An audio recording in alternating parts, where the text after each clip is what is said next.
Hi everyone, welcome to Therapy Talk. I'm Michael Baltimore, and today we're going to talk about clinical supervision.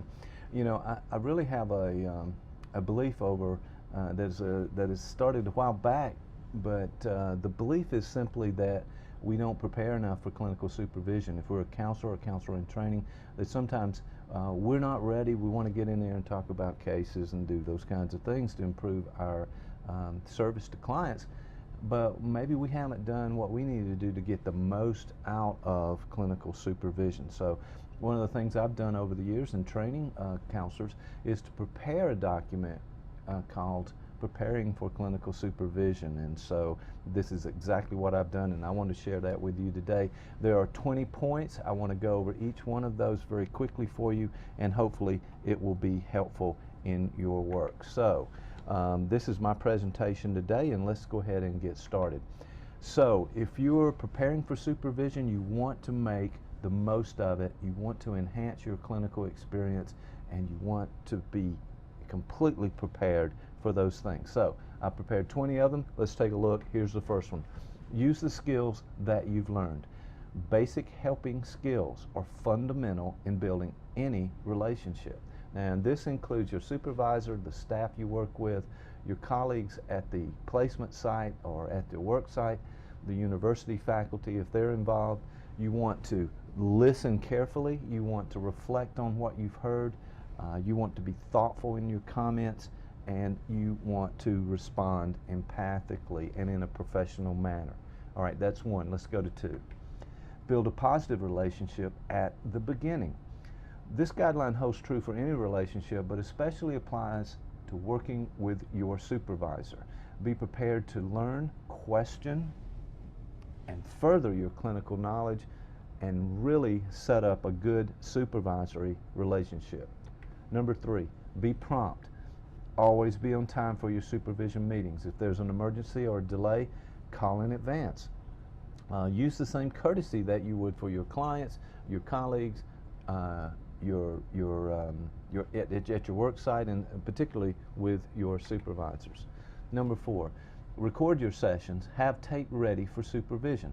Now, we all know that this is difficult, and there are times when the setting may not allow you to do those types of recordings, but in training it is required, and there's no better way. You know, one thing that comes to mind is that what I've heard a long time ago is that self-report of your clinical work is the poorest form, the least valid and reliable form of information to the supervisor. So record those sessions, even if it's an audio session, but even better if it's a video session. So once you've done that, take a look at those recordings of your session. Move to the point in the tape or the recording that you want to have your questions answered by the supervisor. Number five, be open to feedback. During supervision, you will receive positive and critical feedback to improve your counseling skills. Be open to looking closely at yourself in the process. There are lots of reasons for this. Use this evaluation to improve your work. So, be ready for feedback. Number six, prepare questions for supervision. Now, this sounds like a simple idea, but from the point of view of the case, you don't want to do this in the spur of the moment. It really should reflect your involvement with the client, your involvement with the supervisor, your involvement with the overall process of the clinical experience.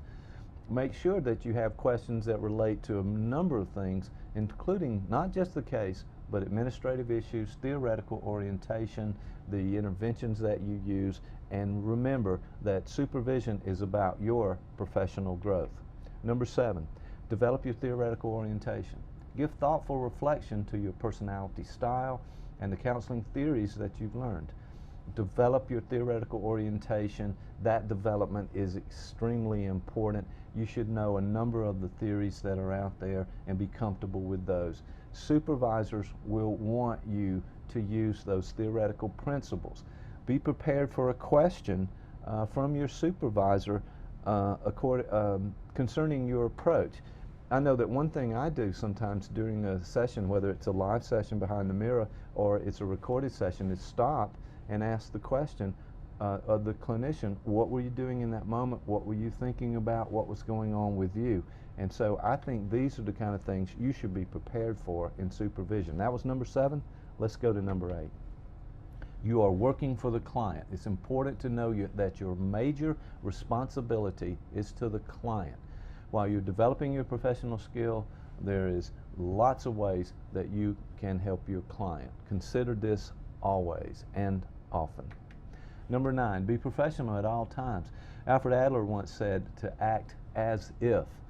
While it's true that you're a counselor in training or maybe a beginning therapist, it is expected that you offer your professionalism to each and every client that comes in on your caseload.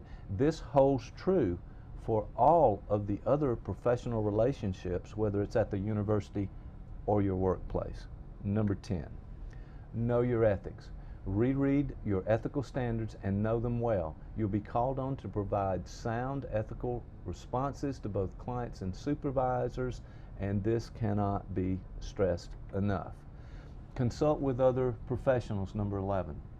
This suggestion includes talking to colleagues, staff members, and supervisors as a means of providing sound clinical judgments. So, ask questions. I guess just earlier we talked about having those questions ready. Number 12, read and continue your studies. This is a central concept for improving your clinical skills as a counselor. You must know about what's going on and what it's about to be a professional helper. You should keep current with the literature, journals, books. These will help you in so many ways. Number 13, know that supervision is necessary and valuable throughout your career. It's a lifelong learning process. All counseling professionals require ongoing supervision to maintain their quality of care for the clients. Look forward to the supervision process and the learning process, and be efficient and up to date on your knowledge. Number 14, know that problems arise and should be worked through. Know the difference between your personal reactiveness and professional matters. You need to be compassionate in your dealing with others. Know how you use defenses and work towards successful resolutions of these difficulties during your practicum, your internship, any clinical experience, and of course in your professional work after graduation. Number 15, reflect on your personal background. Seasoned clinicians know that their family of origin and their personal backgrounds affect their clinical work. Understand also that it's this understanding that is the clinical basis and how it will form your interpersonal perception of the case. Supervisors can help you when this comes into play. Number 16, be flexible. Well, this is a nice one. Understand that becoming a professional helper requires your ability to understand that situations may change. Before getting emotionally involved with matters that affect your professional growth, use supervision for a better understanding. Be willing to look at your critical process. Number 17, have fun. Well, this is an interesting one. It's essential for counselors to use humor in their practice, and at the same time, students should limit the use of humor in their clinical work. The caution here is that too much humor can be problematic. Let's go to number 18. Work hard. We just talked about having fun and using humor. This one is use your time wisely. Practicum and internship, that clinical experience is important for setting the stages for the rest of your clinical career. Be creative in the learning process, and while under supervision, try to work your way into improving your clinical work at every turn. Number 19, 2 more to go. Be organized and record your time. Keep good records of your clinical work and your case management and all of the activities throughout your career. You need to maintain these files for a number of activities. You need to make sure that you keep a portfolio. If you're becoming licensed, this is required, but not only that, but after licensure, you are responsible for your continuing education to maintain your license. It's a great habit that you start with good records and you maintain that throughout your professional career. Let's look at the last one, number 20. Reflect on your personal background.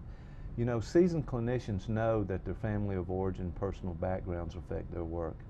You got to understand that your view of a particular clinical case is based on your interpersonal perception. Supervisors can help you with that work. I want to thank you for tuning in today. That's been 20 ideas for preparing for supervision. I want to thank you for tuning in to Therapy Talk. I'm Michael Baltimore, and I'll see you next time here on Therapy Talk.